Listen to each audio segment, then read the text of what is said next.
Mes chers collègues, bonjour à tous. Tout d'abord, je voudrais souhaiter en notre nom à tous la bienvenue. Alors, nous avons 2 nouveaux membres, mais une seule nous fait l'honneur de sa présence aujourd'hui, Madame Sarah Tandili du groupe Renaissance. Bienvenue dans notre délégation.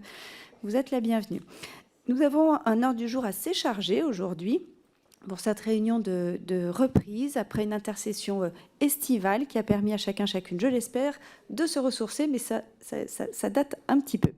Après l'audition de la présidente du Haut Conseil à l'égalité, à qui je souhaite la bienvenue, chère Sylvie, nous procéderons à la nomination de 2 rapporteurs qui se pencheront sur les projets de loi de finances et de financement de la sécurité sociale pour 2024.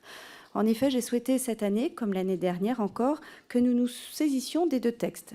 Le PLFSS comporte en effet de nouvelles mesures qui touchent directement la santé sexuelle et reproductive des femmes et qui visent à lutter contre la précarité menstruelle.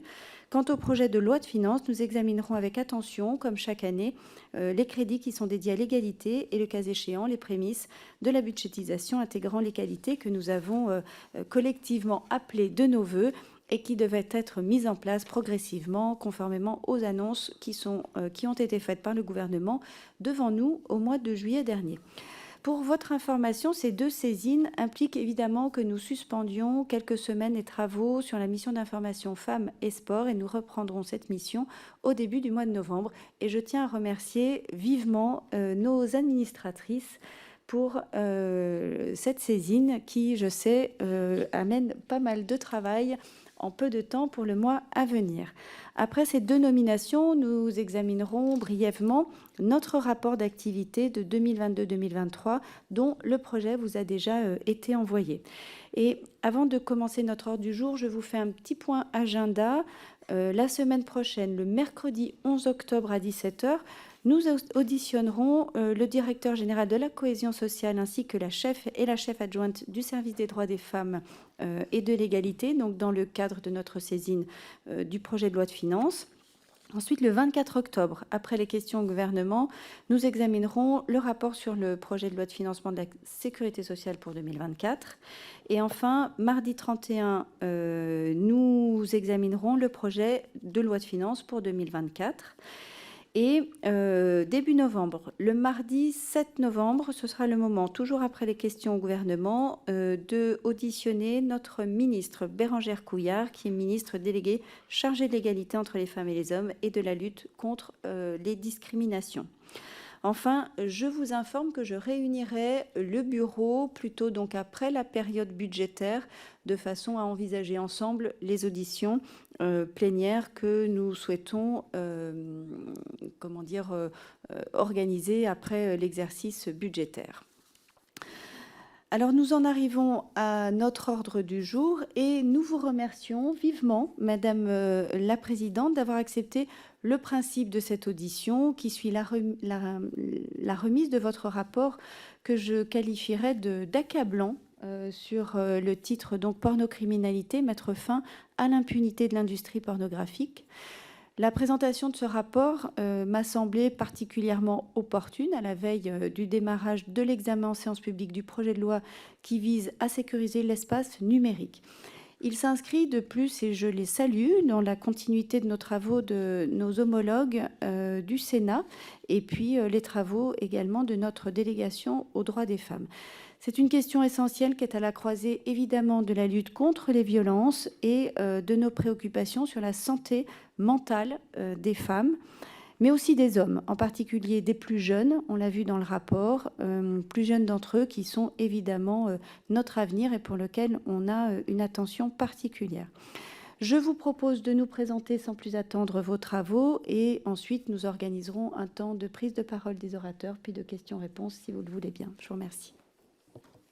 Merci beaucoup, Madame la Présidente, chère Véronique. Je suis très heureuse de me retrouver parmi vous aujourd'hui pour cette dernière possibilité de rencontre avant la discussion en séance publique du projet de loi régulant le numérique, puisque, hélas, la question qui m'occupe aujourd'hui et que je vous présente, donc la pornocriminalité, se déroule essentiellement dans le secteur numérique et que c'est là qu'on peut agir. Qu'avons-nous cherché à faire après l'excellent rapport du Sénat qui faisait déjà un constat accablant, comme le dit Véronique, de la situation de la diffusion de la pornographie et de ses contenus? Nous avons voulu aller encore plus loin, encore plus crûment dans la description des pratiques monstrueuses, j'ose le dire, de la pornocriminalité, et faire des propositions peut-être encore plus fortes que n'avait eu l'occasion de le faire le Sénat il y a un an. Donc, notre constat, d'abord un état d'esprit. Nous ne sommes pas là pour vouloir interdire la pornographie. Nous ne sommes pas des censeurs ou des personnes qui voulons mettre fin à la pornographie. Nous voulons mettre fin à ce qui est hors la loi, ce qui est contraire au droit, ce qui est contraire simplement au traitement humain des personnes. Donc la fin des violences, la fin de la torture, la fin de la barbarie, tout cela que l'on trouve donc abondamment dans la pornographie et bien sûr de manière illégale. C'est ça qu'on perd beaucoup de vue, c'est que toutes ces séquences qui sont diffusées, enregistrées d'abord, produites, enregistrées, diffusées, sont illégales. Elles sont illégales parce que on fait signer des pseudo-contrats à des pauvres futures victimes qui se disent actrices, qui ne tiennent pas debout parce qu'elles consentent à leur propre déchéance, qu'on ne peut pas faire. C'est illégal parce qu'on n'a pas le droit d'enregistrer des scènes de torture, de barbarie, de violence, de viol, sauf à être sanctionné de la même manière que les gens qui commettent ces viols. On n'a pas le droit de les diffuser.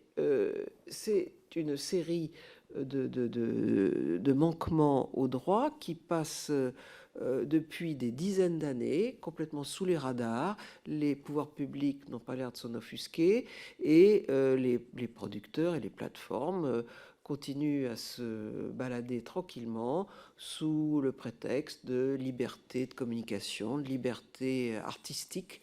On ne voit pas très bien où est la dimension artistique de ces séquences, mais enfin, ils se réfugient derrière la liberté de création, la liberté de communication, la liberté sexuelle.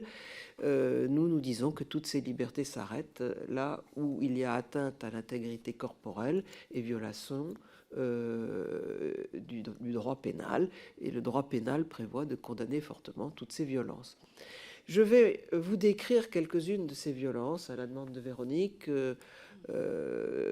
Donc, oreilles sensibles s'abstenir, mais il y a parmi de nombreuses violences, et il n'y a pas que les violences que je vais vous décrire, il y a évidemment les insultes, pute, connasse, tout ce qu'on veut, tu aimes ça, etc.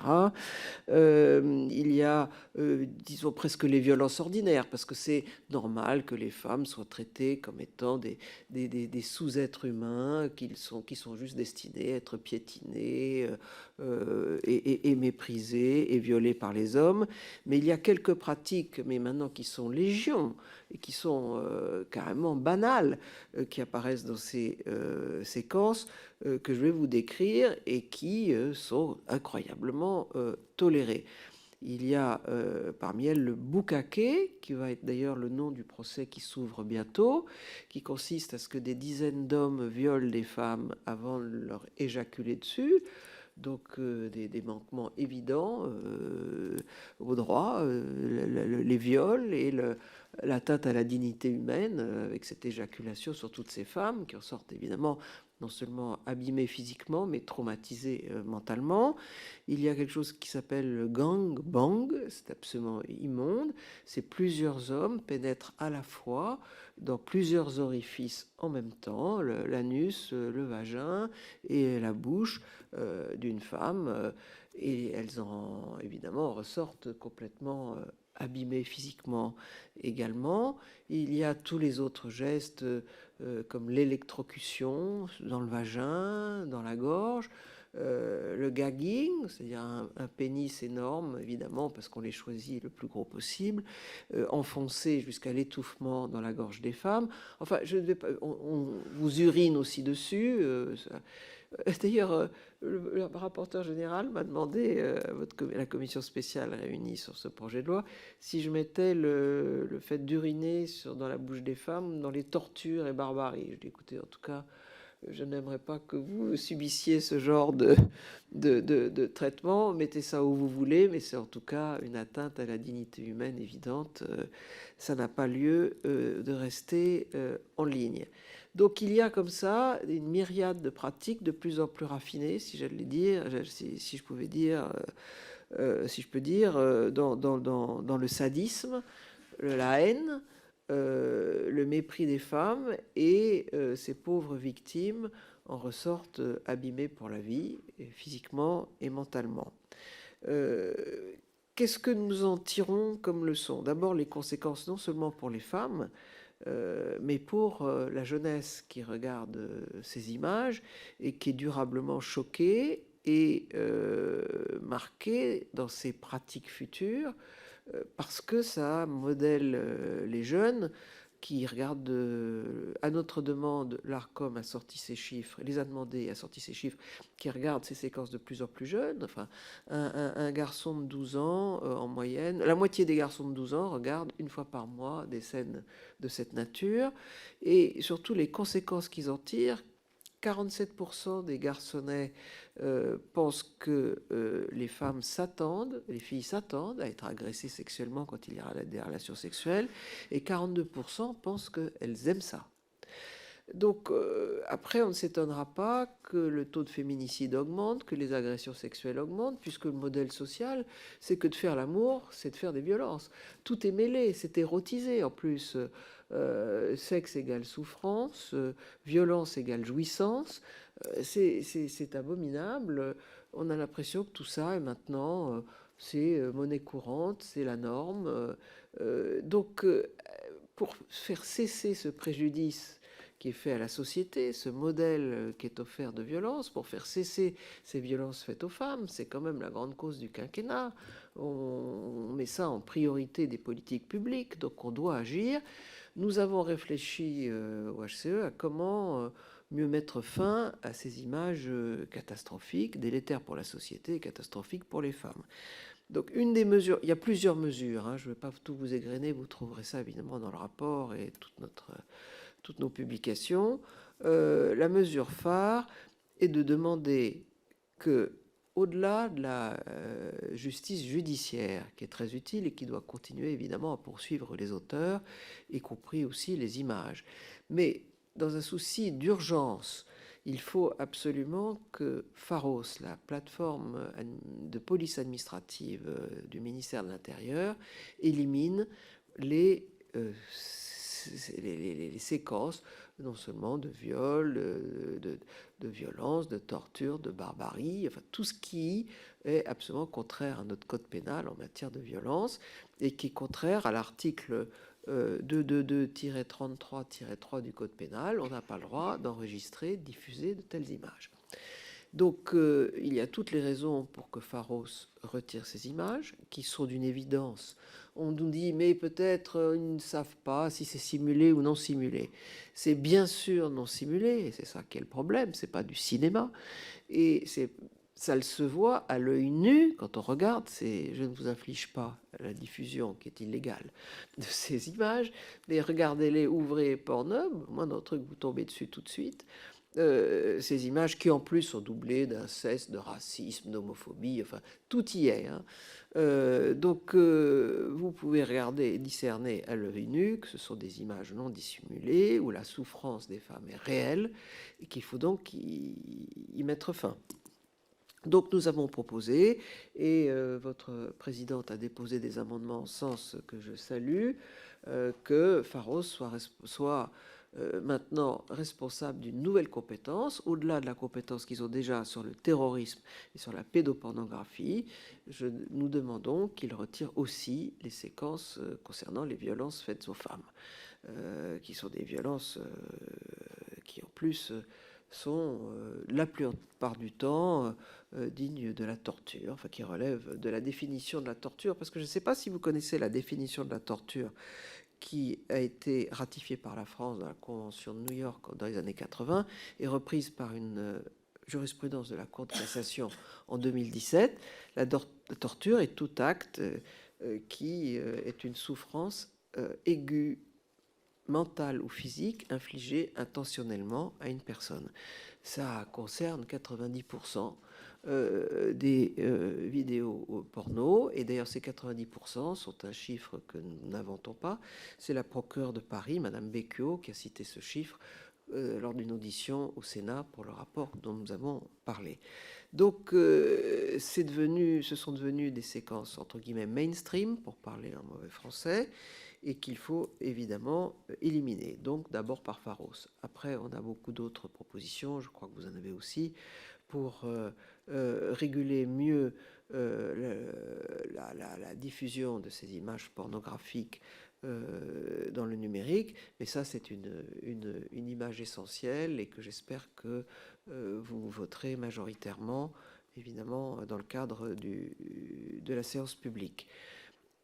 Vraiment, je reviens sur le fait qu'il faut absolument convaincre vos collègues parce qu'il y a une prise de conscience à faire. Pendant des années, on se dit, bon, il y a du porno, il en faut bien, ça gêne personne, c'est un porno à la papa, s'il y a des types à qui ça fait plaisir, etc. Mais on n'en est plus là, et largement plus là.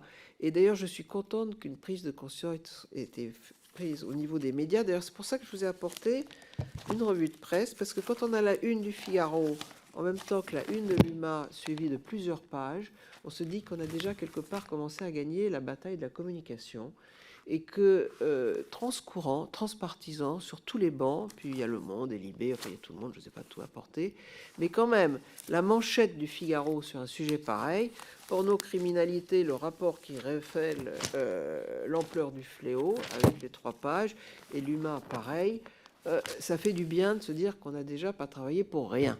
Donc je pense que maintenant, c'est aux parlementaires de relever le défi. Je vous fais confiance pour essayer de persuader vos collègues. Il faut absolument saisir l'occasion de ce projet de loi régulant le numérique, parce que ça ne va pas repasser tous les 6 mois.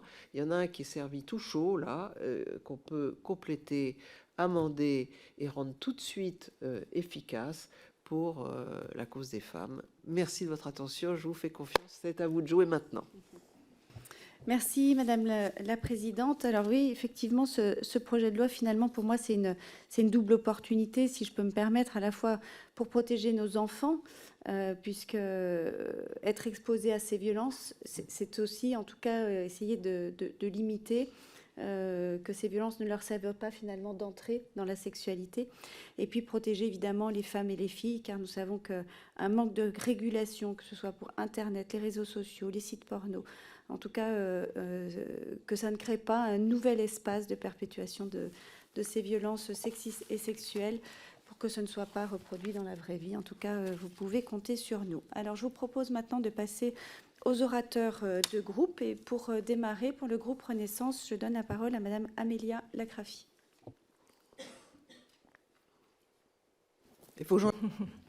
Merci, Madame la Présidente. Madame la Présidente, bravo et merci pour le travail extrêmement fouillé et précis que vous avez mené avec vos équipes et qui donne à ce rapport une véritable portée d'utilité publique. En effet, il y a dans ces lignes un électrochoc puissant provoqué en premier lieu par le recours à un vocabulaire franc et cru pour décrire les sévices perpétrés par l'industrie du porno. Cette froide description donne littéralement à la nausée, et c'est précisément parce qu'elle est insoutenable qu'elle peut susciter une prise de conscience générale et nécessaire, y compris parmi ceux qui pensent, comme vous avez dit, qu'au fond, on ne fait rien de mal dans le porno. Pourtant, les conséquences sont bien réelles. Elles le sont pour les victimes directes de ces sévices, bien sûr, mais aussi pour notre société, avec un impact sur les jeunes que vous qualifiez à juste titre de problème de santé publique. Madame la Présidente, vous pointez dans ce rapport les causes qui expliquent, selon vous, la persistance de l'impunité dans ce secteur et le déni sociétal autour de la gravité des méfaits du porno. On note une propension de cette industrie à enfreindre les règles sous couvert de liberté de création et cependant le caractère inopérant de notre arsenal légal.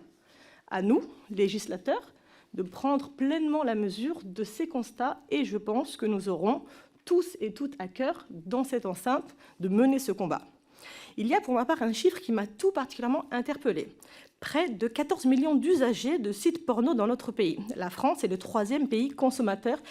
Parmi ces utilisateurs, Certains cliquent en connaissance de cause sur des contenus dont l'intitulé décrit ce qui s'apparente à un acte de barbarie ou, à tout le moins, à des faits de violence pénalement répréhensibles. N'y a-t-il donc pas aussi, selon vous, quelque chose qui se joue au niveau de la responsabilité individuelle et de la nécessité de mettre celle-ci en cause ? Compte tenu de l'ampleur du phénomène, le seul travail de prévention et de sensibilisation auprès des jeunes dans le cadre des heures d'éducation à la vie affective et sexuelle paraît, en effet, un bien maigre réponse. Merci. Merci. Alors pour un débat un peu vif, et parce que Madame la Présidente le veut bien, on va faire une petite réponse courte à chaque intervention. Voilà.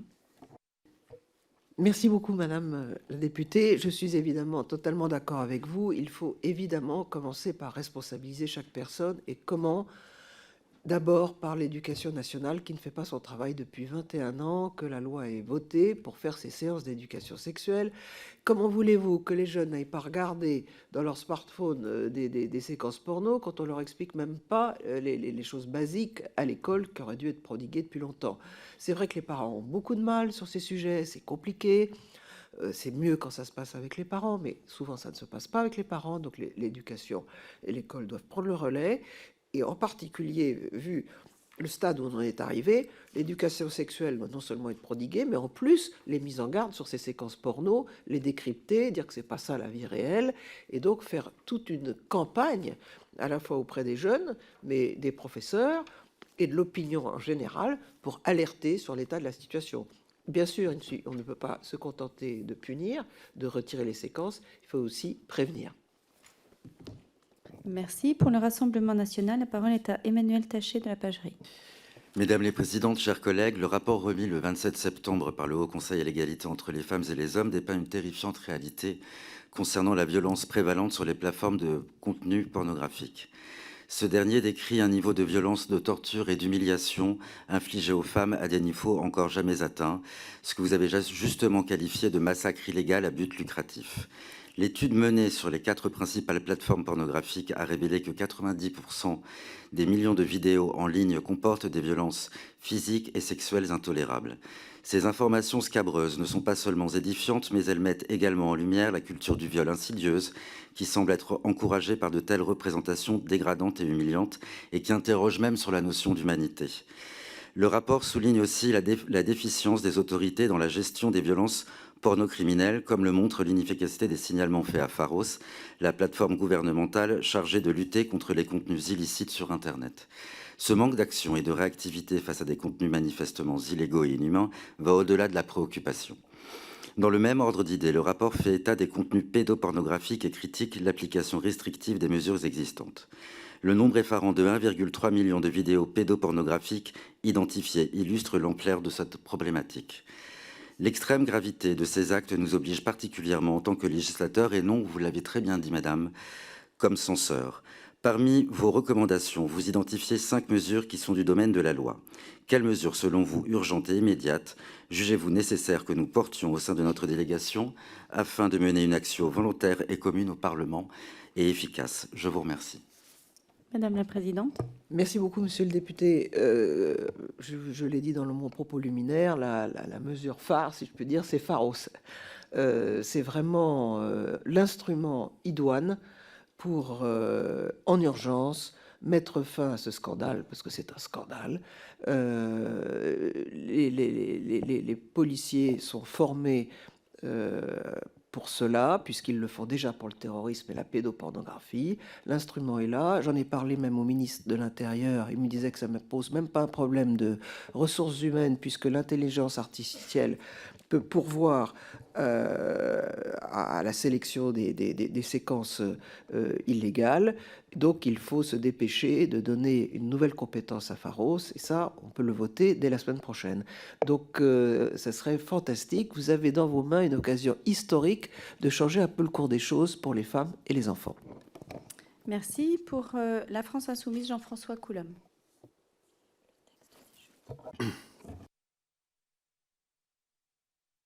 Madame la Présidente, collègues, merci Madame la Présidente du Haut Conseil à l'égalité entre les femmes et les hommes pour cette présentation très claire et la somme que votre rapport met à notre disposition.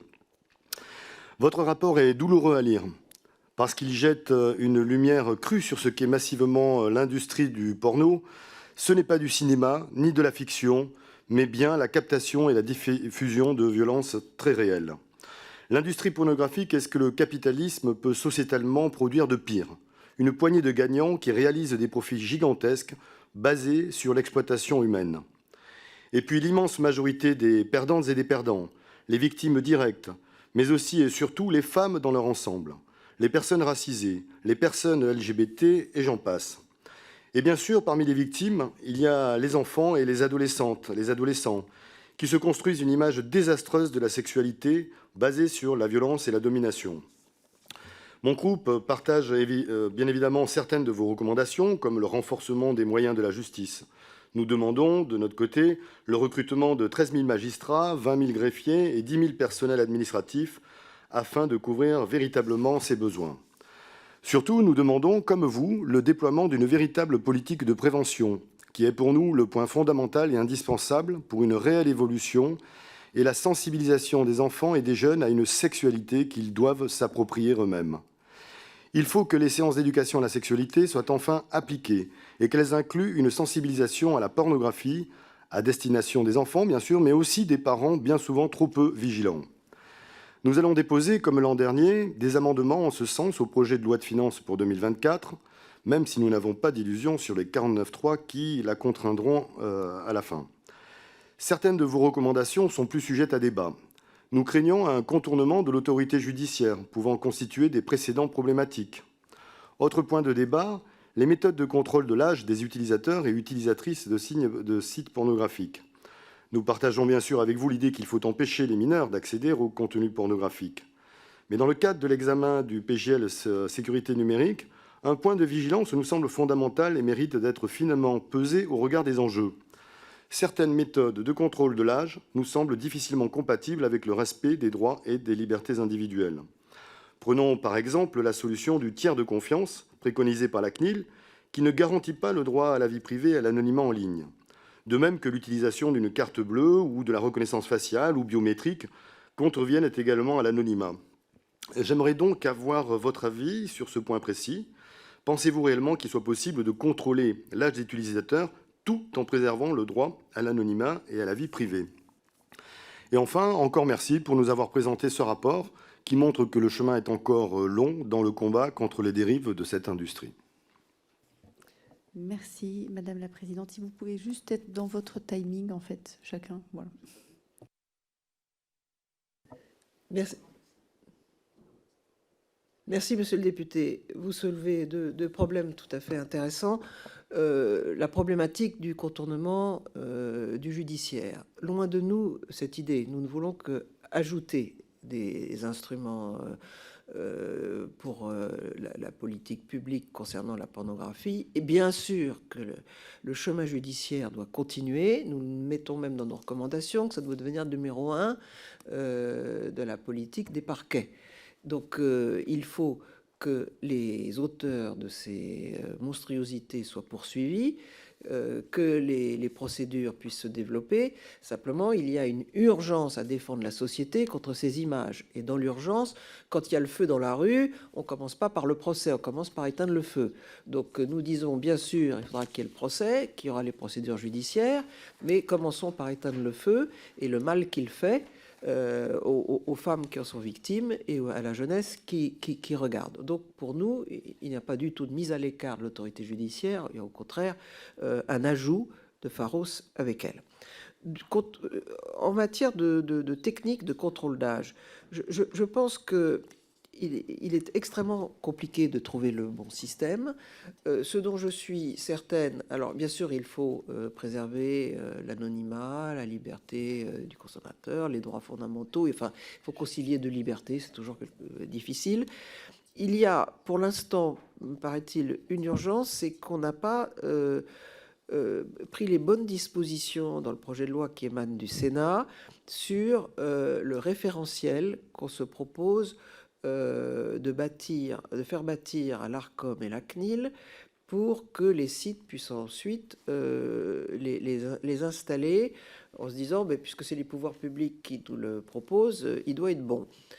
je crains que cette méthode-là, même si on trouve un bon système, dont je n'ai pas, c'est pas notre métier, moi j'essaie de trouver le bon système, même si le bon système était trouvé, et encore j'en doute parce que c'est extrêmement difficile, mais qu'il suscite des recours à n'en plus finir de la part des plateformes et des sites concernés, ce qui fait que ça retarderait d'autant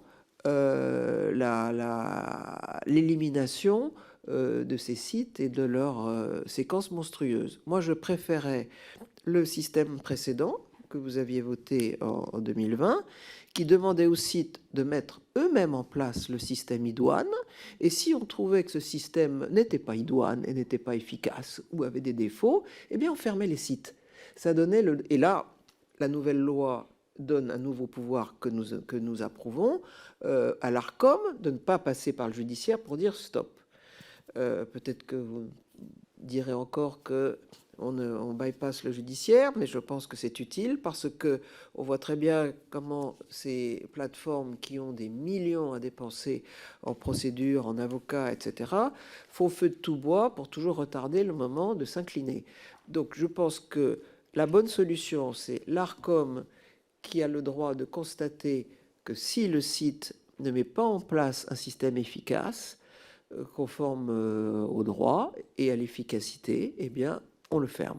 Voilà. Et bien, comme ça, il n'y aura plus les images et les jeunes ne seront pas infestés par ces séquences. Je trouverais encore mieux qu'on arrête complètement ces séquences, comme je le disais, grâce à Pharos. Comme ça, on ferait d'une pierre deux coups. Les jeunes n'auraient plus à regarder ces séquences et les femmes n'en seraient plus les victimes. On réglerait le problème complètement. Merci. Merci. Pour les Républicains, Virginie Duby-Muller. Merci Madame la Présidente du Haut Conseil entre les femmes et les hommes. Votre rapport est essentiel. Il dit la réalité de l'activité pornographique en France et ses conséquences terribles pour les femmes que vous qualifiez de pornocriminalité. Vous décrivez les actes de torture à travers des pratiques sexuelles violentes et dégradantes pour les femmes, et je ne vais pas citer celles que vous avez déjà rappelées en préambule, ces pratiques sadiques qui sont absolument insoutenables. Votre travail complète celui mené de façon transpartisane, bien sûr, par le Sénat et qui mettait déjà en lumière les graves dérives de cette industrie qui broie les femmes assimilées à des objets. Alors que plusieurs procédures font l'actualité, il est important de rappeler que ces violences, qui sont des actes de barbarie contre des femmes exploitées, rejaillissent in fine sur une société qui les banalise. Il est donc nécessaire de les combattre, car lorsque des jeunes hommes mineurs sont confrontés à ces images, et je rappelle que c'est environ un tiers des jeunes de 12 ans qui sont déjà exposés à des contenus pornographiques, eh bien ensuite ils risquent de reproduire ces comportements violents envers les femmes, les frapper, les insulter ou encore pire, reproduire des viols. Et je pense à un exemple dans ma circonscription où une jeune femme a été victime d'un viol collectif et parmi les violeurs, il y avait un jeune de 12 ans. Ces contenus donc participent aussi à des crimes tels que l'inceste ou la pédocriminalité. Et là aussi, vous faites des propositions. Et je voulais aussi rappeler ce qui existe aussi, le viol par streaming, qui est malheureusement une pratique qui s'exerce notamment avec les Philippines, où certains commettent cela pour 40 à 100 $, avec parfois malheureusement des parents complices. C'est donc tout un système qu'il faut mieux contrôler et sanctionner afin d'avoir une société plus saine. Nous comptons évidemment sur le texte visant à sécuriser et réguler l'espace numérique dont nous allons débuter l'examen demain pour encore mieux, je dirais, encadrer cela d'un point de vue juridique. Et nous avons déposé des amendements, je crois, parmi ces rangs, pour notamment que les actes de torture soient signalés à Pharos. Donc, évidemment, vous pouvez compter sur notre mobilisation sur ce sujet. Et je voulais une nouvelle fois vous féliciter pour ce rapport. Merci, Madame la Présidente. Je ne peux que vous remercier. Je crois qu'il n'y avait pas de questions. Donc, j'en ne peux qu'être ravie de cette unanimité sur tous les bancs. Merci beaucoup. Pour les démocrates, Sandrine Josso. Merci Madame la Présidente, Madame Brossolette. Merci et bravo pour ce rapport alarmant qui fait froid dans le dos et qui aussi nous permet de lever les tabous. Alors, vous avez parlé tout à l'heure d'éducation. Quelles seraient, selon vous, les priorités? À partir de quel âge peut-on proposer des choses? Est-ce que vous avez des méthodes sur lesquelles vous avez des choses à nous dire? Peut-être, par exemple, dans d'autres pays européens, des choses qui ont fonctionné.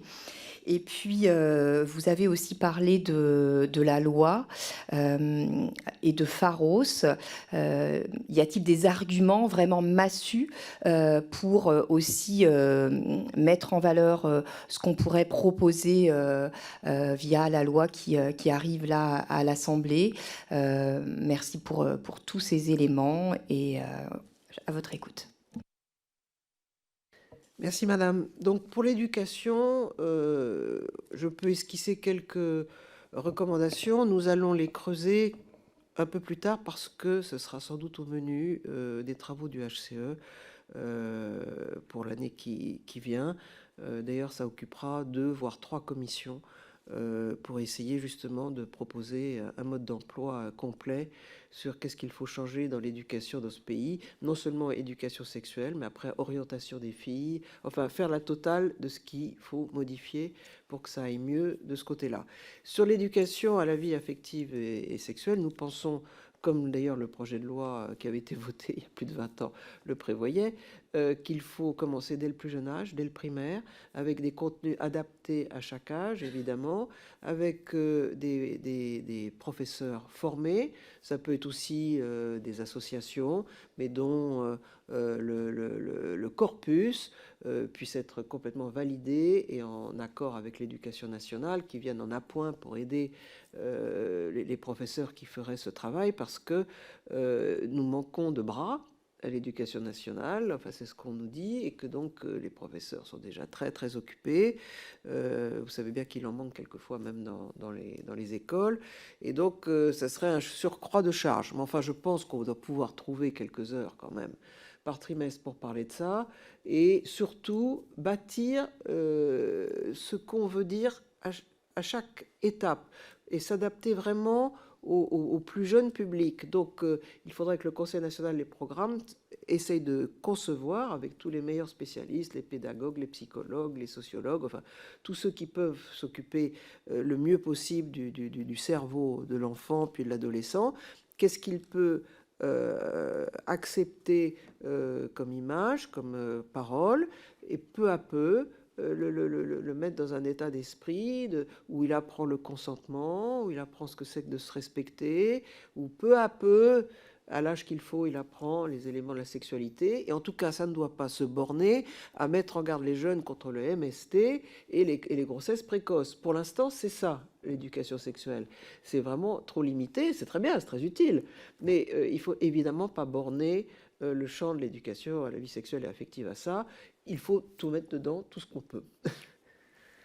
Merci. Puis comme c'est un travail que le Conseil, comme le Comité national des programmes est en train de le faire, nous serons très attentifs à la production attendue pour le mois de décembre. L'argument massu pour la loi, c'est l'urgence. L'urgence. Chaque minute qui passe où ces séquences ne sont pas retirées, les femmes vont continuer d'être piégées sur des plateaux de tournage, les images vont continuer d'être vendues et diffusées, les plateformes vont continuer à se faire des milliards, et ce système tentaculaire, monstrueux et mondial va continuer. Et s'il y avait un argument en plus, bon, il y a la grande cause du quinquennat quand même, on peut se dire qu'on peut mettre ça en haut des priorités, et la France pourrait aussi montrer l'exemple. On l'a fait déjà dans le numérique avec les GAFA, la taxation des GAFA. Eh bien, on pourrait montrer l'exemple, et l'Europe commencer par nous suivre, et puis le reste du monde, sur une grande avancée pour la lutte contre la pornocriminalité, parce que c'est de la criminalité, ce n'est pas juste de la pornographie. Il faut lutter contre la criminalité, et donc ce sujet-là doit être une des priorités. Je pense que c'est vraiment, dès demain, donc, dans l'hémicycle, un des arguments que vous pourrez employer auprès du gouvernement. Merci. Pour les socialistes, Madame Fatia Keloa-Hachi. Je vous remercie. Madame la Présidente, merci de votre présence, et les socialistes et le groupe socialiste et apparenté vous remercie très sincèrement pour ce rapport. Nous soutenons particulièrement votre recommandation visant à étendre le pouvoir de la police administrative pour permettre le retrait ou le blocage par Pharos de toute atteinte grave à la personne. Dans le cadre du projet de loi visant à sécuriser et réguler l'espace numérique, nous portons des amendements visant à faire entrer cette recommandation dans la loi. J'aimerais ensuite plus particulièrement revenir sur 2 points évoqués dans votre rapport. Premièrement, vous avez souhaité accompagner vos recommandations visant à encadrer le secteur de la pornographie par des mesures de prévention qui sont absolument essentielles. Une de vos recommandations repose sur la mise en place réelle et effective des séances d'éducation à la sexualité, ce qui est aujourd'hui loin d'être le cas. J'ai été moi-même enseignante 30 ans dans l'éducation nationale et je sais de quoi je parle. Le Conseil supérieur des programmes, dont je suis membre, est actuellement en train de travailler à la demande du ministre de l'Éducation nationale sur ce fameux programme d'éducation à la sexualité. Donc, selon vous, quels enjeux doivent être intégrés dans cette réflexion concernant l'exposition au contenu pornographique? Par ailleurs, vous revenez dans le rapport sur les nouveaux phénomènes que sont les sites Mime et OnlyFans. Vous citez Crazy Sally, une youtubeuse mineure, qui a infiltré le site OnlyFans et qui déclare « Maintenant, on dit que c'est normal. Avant, on aurait dit que c'était de la prostitution. » Ces 2 plateformes, présentées comme les Instagram du porno, permettent à des personnes, parfois mineures, de vendre des images de leur corps, notamment des contenus à caractère pornographique. Quelles sont les recommandations du Haut Conseil à l'égalité pour protéger ces mineurs, souvent des femmes, des dangers que représentent ces nouvelles plateformes? Je vous remercie. Merci beaucoup, Madame la députée. Donc, sur l'éducation sexuelle, vous avez compris qu'on n'a pas encore eu le temps de détailler tout ce qu'on voulait y mettre dedans, mais évidemment, il y aura de la prévention sur toutes les images pornographiques, tout ce qu'on peut dire aux enfants avant qu'ils ne voient pour la première fois les images, avant qu'ils soient choqués, parce que quelques-uns d'entre eux sont choqués à vie, sera utile. Il vaut mieux prévenir que guérir, il vaut mieux montrer avant, en dédramatisant, en disant c'est pas du tout comme ça dans la vraie vie, ça c'est comme du cinéma malheureusement, c'est pas du vrai cinéma puisque les femmes souffrent vraiment, mais c'est horrible, il ne faut jamais faire ça et il faut se mettre à la place des cerveaux des tout jeunes qui risquent effectivement d'être traumatisés et il vaut mieux le faire un petit peu comme un vaccin, leur inoculer un petit peu d'horreur jeune en disant ça c'est mal, ça c'est pas bien, c'est pas la norme, c'est pas ce qu'il faut faire, pour que peu à peu, il n'ait pas d'abord l'envie d'aller regarder plus longuement et plus fréquemment et qu'ils comprennent que c'est un interdit. Parce que pour l'instant, c'est complètement, j'allais dire, open bar. Donc, pourquoi est-ce qu'ils se disent, ah, mais enfin, puisqu'on peut voir que c'est pas interdit, ça doit être la norme. Il faut absolument leur faire comprendre que ça n'est pas la norme, que ce n'est pas normal. Et je pense qu'il va falloir un personnel très formé, très adapté, surtout pour les plus jeunes, mais même pour les ados, pour trouver le langage qui passe et qui ne les achève pas, si je puis dire, parce que c'est vrai que si on leur montre trop brutalement ce qui ne doit pas être montré normalement dans la vie, on peut les impressionner aussi. Donc c'est un doigté énorme, il faut vraiment être beaucoup réfléchir avant de se lancer, et c'est très bien que le Conseil des programmes, d'ailleurs nous sommes invités à dire ce que nous en pensons effectivement devant vous, réfléchissent à donc cette grille des programmes pour chaque année, pour chaque âge, adapté à chaque âge. Ça sera vraiment quelque chose de très utile, et je pense que, évidemment, ça doit accompagner la politique de répression. Mais la politique de répression est urgente, parce que l'éducation, ça va être long. Ça va être très long. Et de rattraper les dégâts va être très long. Là, sur les jeunes, on peut avoir, les plus jeunes, on peut avoir une action immédiate. Mais pour ceux qui sont déjà complètement pollués, ça va être dur à rattraper. Après, j'ai eu l'occasion de le dire au président de la République quand il nous avait reçu le HCE le 25 janvier. Je dis, vous pouvez toujours, avec votre politique de lutte contre les violences faites aux femmes, essayer de protéger les femmes et de mettre les auteurs à l'ombre. Mais si on continue à fabriquer des générations de détraqués avec les images de violence qu'on voit en toute liberté, ça va être le tonneau des Danaïdes. Donc effectivement, il faut absolument arrêter à la source. Mais dans l'urgence, pharos, hein, voilà. Alors pour le phénomène, les nouveaux phénomènes de cyberpornographie, si je puis dire, nous proposons qu'évidemment soit étendue à ces plateformes la même législation contre la prostitution, le proxénétisme. Il faut voir ce que c'est, hein. Il faut appeler un chat, et c'est la pure prostitution. Donc là, nous demandons à ce que soient étendues les dispositions contre le proxénétisme à ce genre de pratique. Je crois qu'il faut vraiment prendre le taureau par les cornes et par, si je puis dire, tous les bouts. C'est peut-être pas très heureux comme expression, mais vraiment par toutes les manifestations sur Internet de toute cette activité monstrueuse, malheureusement réprimée. On en est là. Je ne suis pas une censeur dans l'âme, mais je suis quelqu'un de très ouverte. Mais vraiment là, ça n'est plus possible. On a atteint un niveau de violence qui n'est simplement plus tolérable pour la société. Ça marche pas. Merci. Pour le groupe Horizon, Anne-Cécile Violent. Merci Madame la Présidente, chers collègues. Madame la Présidente, tout d'abord, je tiens à vous remercier d'être présente aujourd'hui. Ce n'est pas la première fois qu'on vous auditionne en DDF et c'est toujours un plaisir et un véritable honneur. Vous incarnez véritablement, avec force et conviction, ce combat qui est le vôtre, qui est le nôtre. Alors, au nom du groupe Horizon et Apparentés, je souhaite vraiment vous féliciter pour la qualité de votre travail sur votre rapport avec toute votre équipe. Mais aussi souligner votre pugnacité lors de l'émission Cache Investigation, car il en faut pour faire face aux tentatives de minimalisation ou de banalisation parfois. Alors, tout le monde l'a cité, ce chiffre, hein, je crois qu'on a tous été sidérés par... alors, beaucoup de chiffres, mais celui-ci, 90% de contenus pornographiques qui contiennent de la violence. Et quelle violence! Et si je le mets en lien avec l'exposition à la pornographie des mineurs qui a considérablement augmenté en 5 ans, passant de 19% en 2017 à 28% en 2022, on se rend compte qu'effectivement, les jeunes sont en recherche de contenus sexuels sur les sites pornographiques, ce qu'ils appellent leurs tutos sexos. Et c'est ce qu'on avait pu identifier avec ma collègue Pascale Martin lors de notre rapport sur la santé mentale des femmes. Et c'est là tout l'enjeu de la sensibilisation de nos jeunes enfants. C'est d'ailleurs l'une des recommandations qu'on a pu faire. Explicitement, dans ce rapport, il est indispensable que nos jeunes aient accès à des contenus pédagogiques, concrets, afin de ne pas aller chercher ailleurs et donc sur des sites porno leurs réponses. Vous l'avez parfaitement dit. Ne pas s'emparer de cette question d'éducation sexuelle, c'est cautionner une modification fondamentale de notre rapport à la sexualité, déformée, conditionnée par la violence et l'objectivation de la femme. Alors, je souhaite revenir sur votre expérience avec le site internet Pharos, qui permet ce signalement des contenus.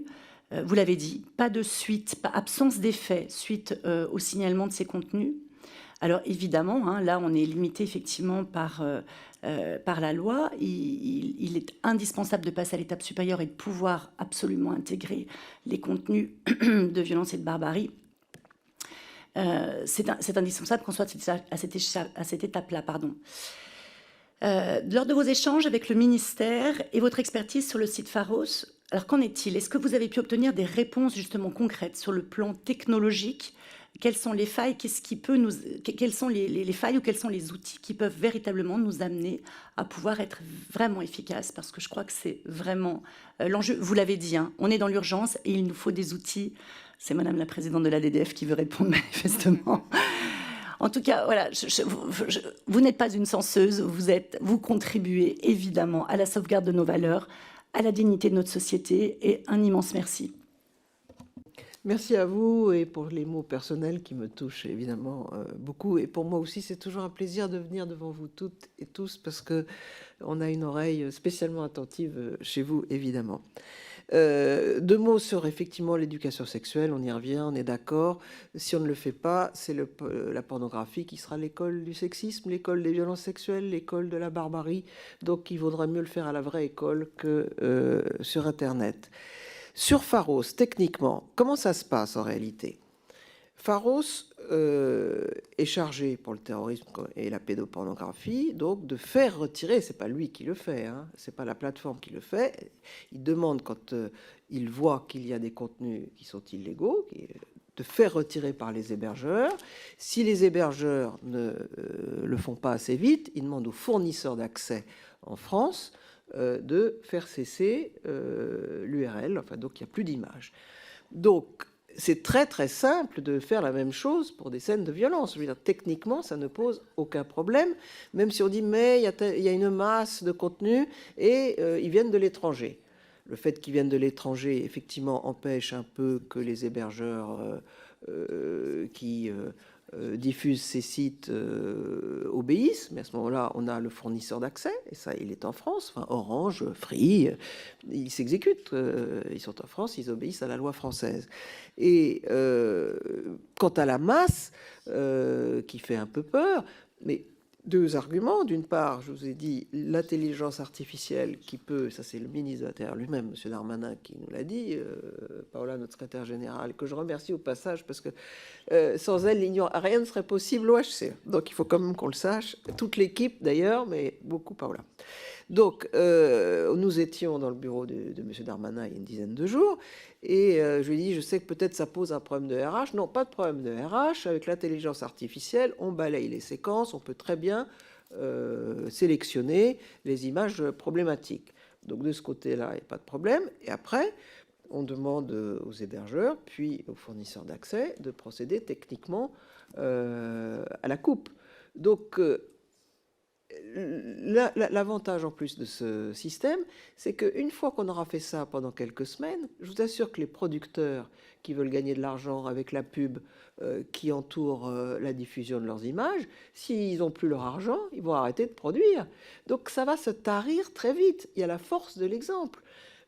Je vais vous raconter ce que j'avais fait dans l'audiovisuel. C'est beaucoup plus petit, c'est moins grave, mais ça a été quand même la même logique. Quand Mme Belkacem nous a confié au CSA, ça s'appelait encore CSA à l'époque, l'ARCOM, le soin de veiller à l'image des femmes dans l'audiovisuel. Il fallait donc lutter contre le sexisme, les agressions sexuelles à la télé et à la radio. Monsieur Hanouna a procédé à quelques agressions sexuelles sur ses plateaux. Nous l'avons mis en demeure, puis sanctionné d'une somme importante. C'était pas lui d'ailleurs, c'était la chaîne qui le diffusait. La chaîne Canal a dû payer 3 millions comme sanction. Et notre sanction, qui a été évidemment refusée dans le principe par la chaîne, est passée devant le Conseil d'État, qui nous a donné raison. Donc, après cette jurisprudence, qui aura lieu aussi avec Pharos, quand Pharos va, et comme je l'espère, retirer des séquences, les producteurs vont commencer par dire ils n'avaient pas le droit, c'est pas conforme à la liberté de création, de tout ce qu'on veut.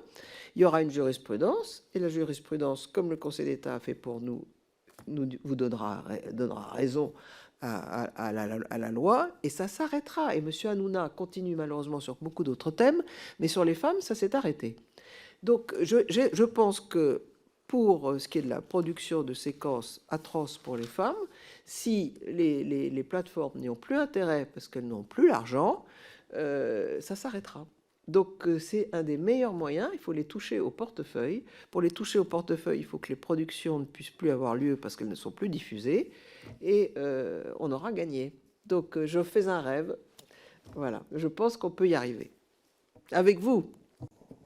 Merci, Madame la Présidente. Nous sommes arrivés à la fin des orateurs et oratrices de groupe. Et donc, nous passons, j'ai 2 personnes qui souhaitent poser des questions pour le groupe Renaissance, Sophie Panonacle. Merci Madame la Présidente. Merci Madame la Présidente du Haut Conseil à l'égalité pour nous alerter sur ce fléau. J'appellerais ça un fléau. Juste une remarque.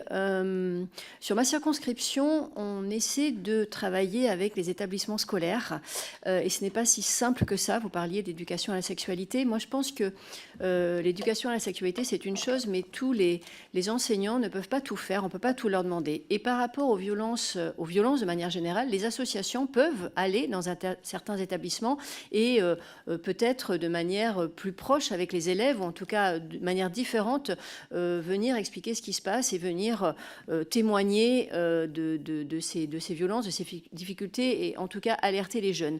Sur la pornographie, nous pourrions faire la même chose, à condition, et je voudrais avoir votre avis, que les établissements, qu'on les encourage, ou peut-être plus qu'on les encourage d'ailleurs, qu'on les incite davantage à ouvrir leurs portes à ces associations. C'est une vraie difficulté aujourd'hui sur les violences. Tous les établissements ne sont pas obligés, ne sont pas contraints d'ouvrir leurs portes à nos nombreuses associations de qualité qui pourraient faire un excellent travail. Donc votre avis sur ce sujet? Tout à fait d'accord avec vous.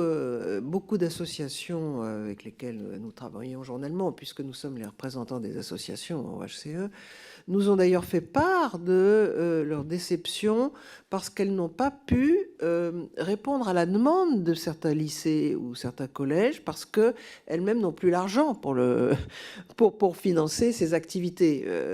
Donc il y a à la fois des collèges et des lycées qui sont un peu fermés à ce type d'activité, qui ont peur de la réaction des parents, même certains élèves.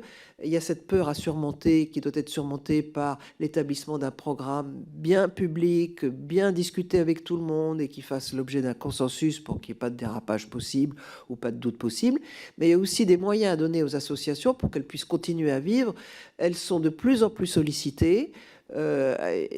C'est bien, ça montre que les femmes vont de plus en plus chercher dans les associations du soutien et des relais, mais les pouvoirs publics ont beau augmenter les dotations des associations, ça va jamais aussi vite malheureusement que la musique, et donc certaines associations manquent un peu d'argent pour financer leur propre personnel. Et tout le monde n'est pas bénévole, il ne peut pas faire ça toute la journée bénévolement, pour aller travailler dans les collèges et les lycées. Donc je dirais qu'il y a un double mouvement à faire. Rassurer les professeurs, les proviseurs et les parents d'élèves là où il y a des doutes. Et je ne sais pas si vous avez vu ce qui s'est passé en Belgique récemment à propos des cours d'éducation sexuelle. Il y a eu des levées de boucliers épouvantables, des scènes de violence. Enfin, c'est incroyable, de la paranoïa de certains parents ou de certaines familles et de la violence sur ce sujet. Donc il ne faudrait pas que ça reparte ici à l'occasion de la mise en place de ces cours très utiles.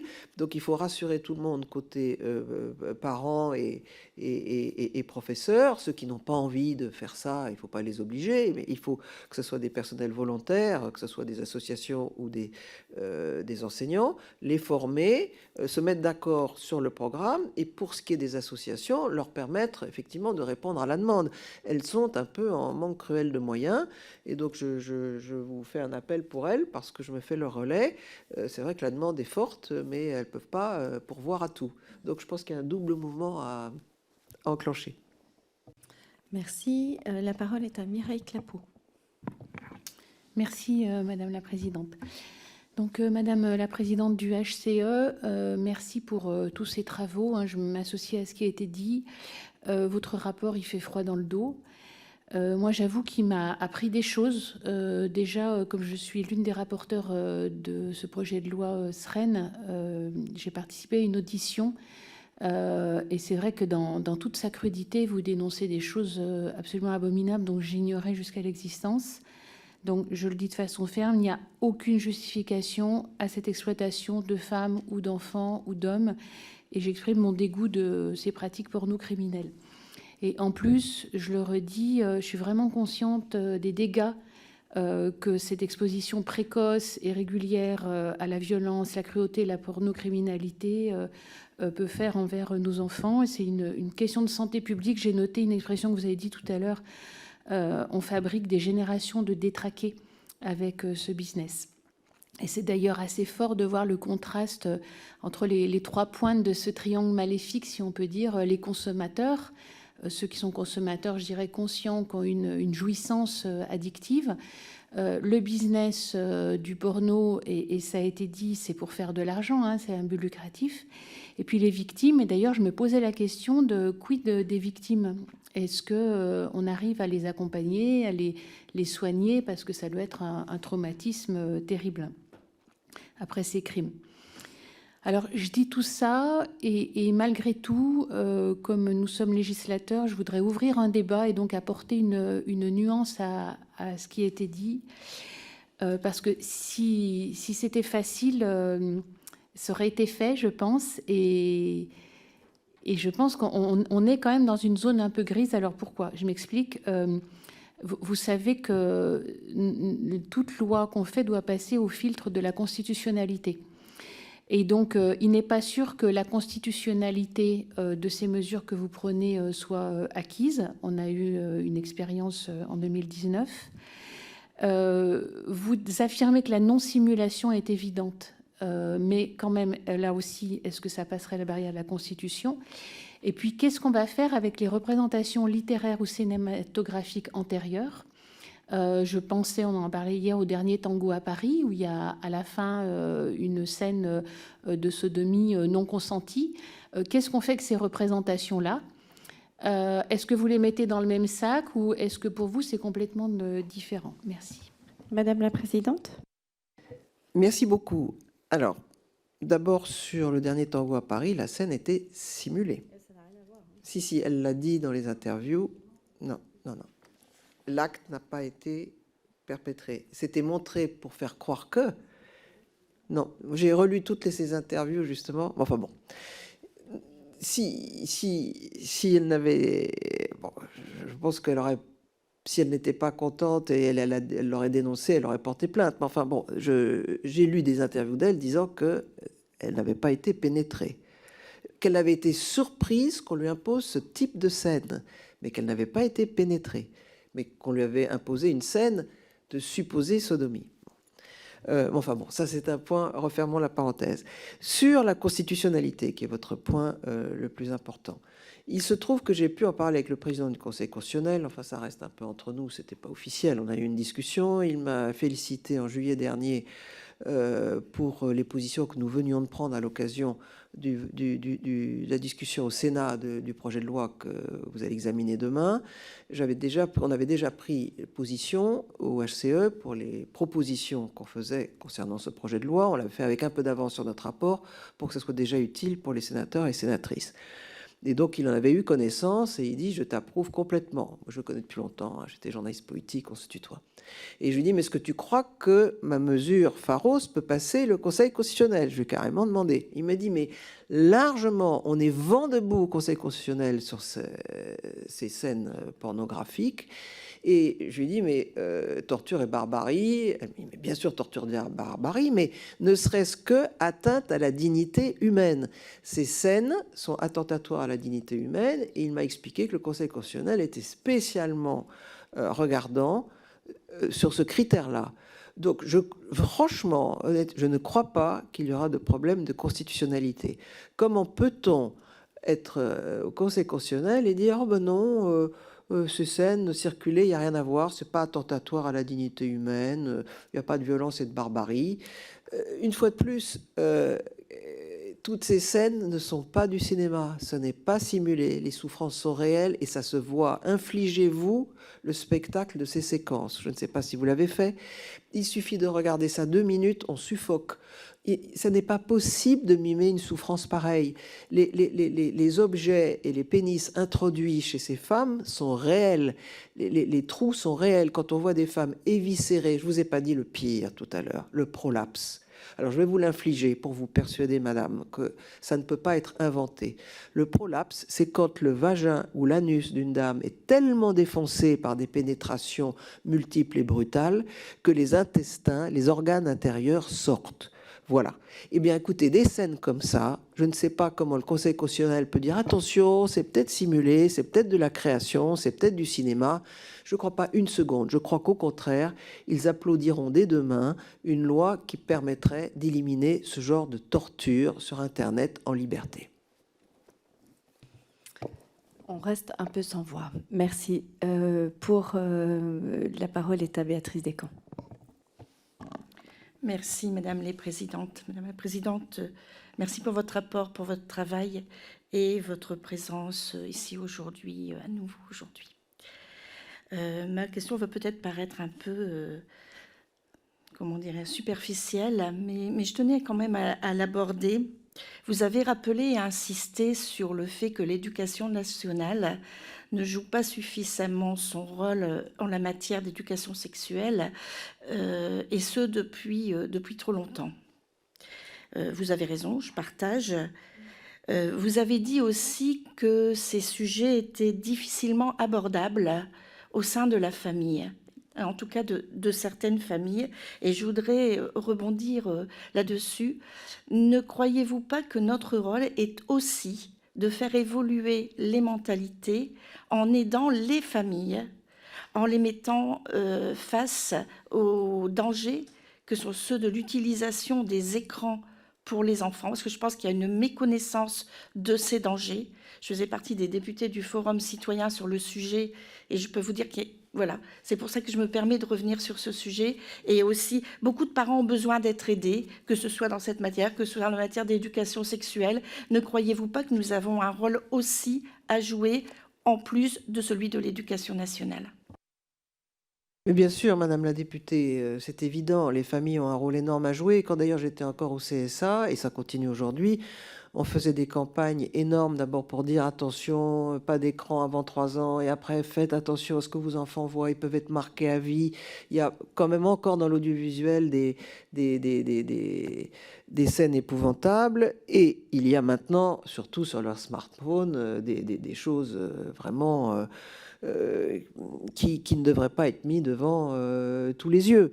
Donc les parents ont un rôle énorme à jouer, simplement vous savez très bien, beaucoup de parents ne sont pas là, il y a les familles monoparentales, il y a ces smartphones qu'on se passe dans la cour, entre grands et petits, le cousin, enfin, c'est très très très difficile d'empêcher un enfant jeune d'être en contact avec ces images. Et donc, il faut évidemment alerter les parents, trouver les moyens de blocage les plus efficaces possibles, conditionner les enfants pour que ça les dégoûte de regarder ça plutôt que ça ne les attire. On peut essayer toutes les méthodes. La meilleure encore, c'est qu'il n'y ait pas ces images et qu'elles n'existent plus. Et c'est donc que c'est pour ça que je me bats tellement. Lui, ça réglerait tout. Il n'y aurait plus ces images de torture. Ça traumatiserait plus personne. Bon, il n'y aurait plus les filles éviscérées, mais il n'y aurait plus non plus les enfants détraqués.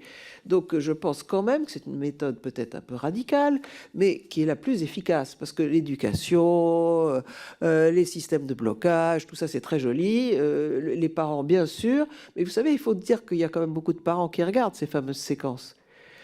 Un tiers des Français regardent ce porno. On est le 3e pays au monde le plus consommateur. Alors, bon, je veux bien faire confiance aux parents. Je suis tout à fait d'accord. Généralement, les parents de jeunes enfants sont conscients de leurs tâches. Mais enfin, bon, il y a des gens devant ces images. Il y a des consommateurs.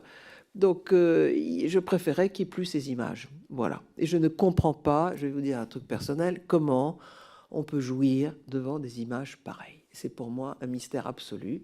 Je sais bien qu'il faut être tolérant, mais enfin, quand même, c'est quand même quelque chose d'étrange. Voilà. Je l'aurais dit. Merci infiniment. Je crois qu'on a eu l'ensemble des orateurs et des questions. Vous validez? OK. Merci infiniment pour votre présence, chère Sylvie, et puis qui nous permettra d'éclairer nos débats dès demain et qui devrait se poursuivre jeudi, peut-être lundi. Voilà, en tout cas, on espère qu'on pourra faire avancer et avoir une réponse efficace et à la hauteur pour ces femmes. Merci. Merci à vous, ça a été vraiment un grand plaisir et un moment d'émotion, parce que j'ai l'impression qu'on vit quelque chose de peut-être historique. Ce que vous aurez à faire dans les 2-3 prochains jours, si vous arrivez à faire voter quelque chose, vraiment vous aurez fait avancer l'humanité. Merci. Je vous propose qu'on interrompe juste un instant pour laisser partir Sylvie, puis nous continuons sur la nomination des rapporteurs et notre rapport d'activité un instant.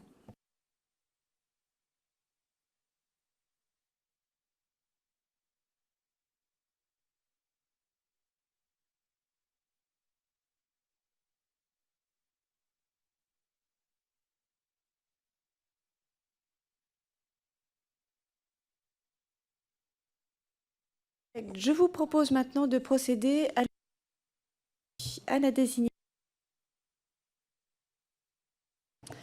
Alors, je vous propose, chers collègues, de procéder maintenant à la désignation de nos rapporteurs. Oui, qu'on ait l'image, c'est un moment important.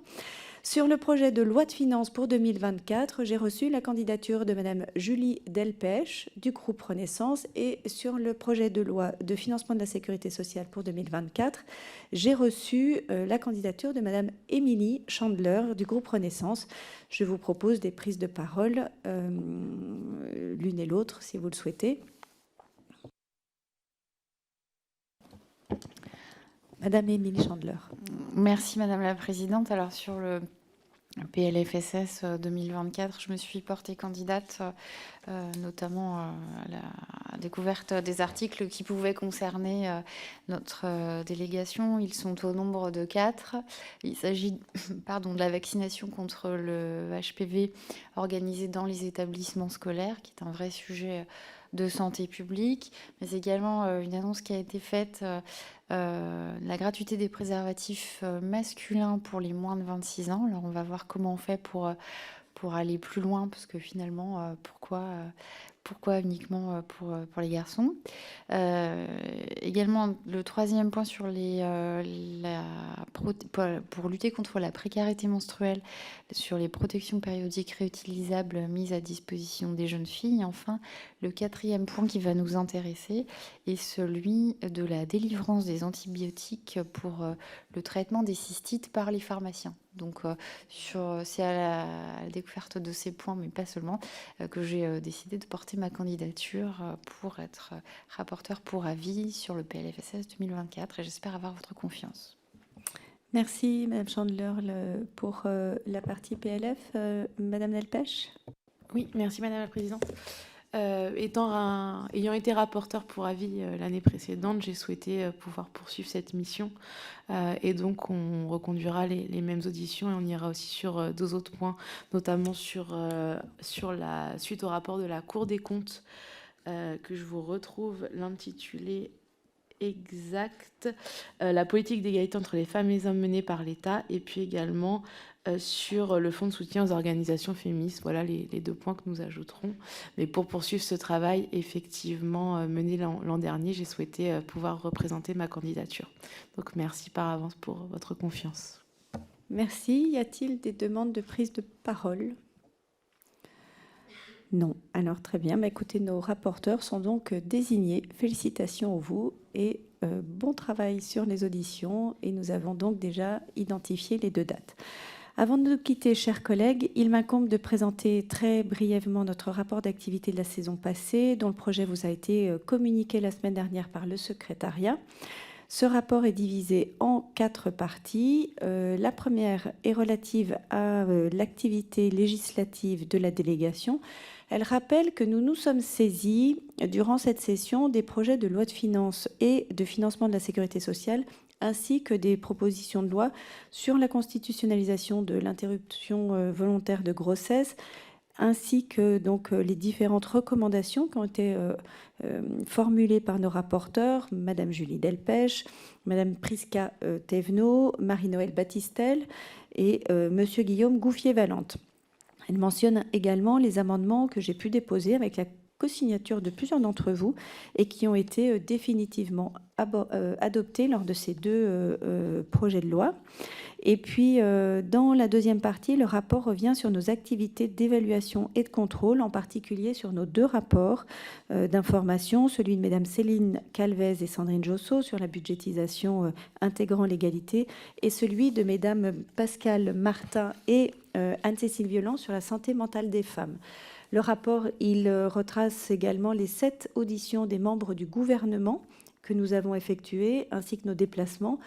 Je cite la maison des femmes Calypso et puis le site de l'école que nous avions visité, l'école de codage à Datec School. En troisième lieu, le rapport revient sur notre activité événementielle. On a eu 3 grands événements à la délégation qui ont porté sur la lutte contre les violences sexuelles et sexistes sur Internet, qui a été d'ailleurs, qui nous a alimenté en contenu d'amendements, j'ai envie de dire, et sur la lutte contre le système prostitutionnel, ainsi que sur la mixité des métiers.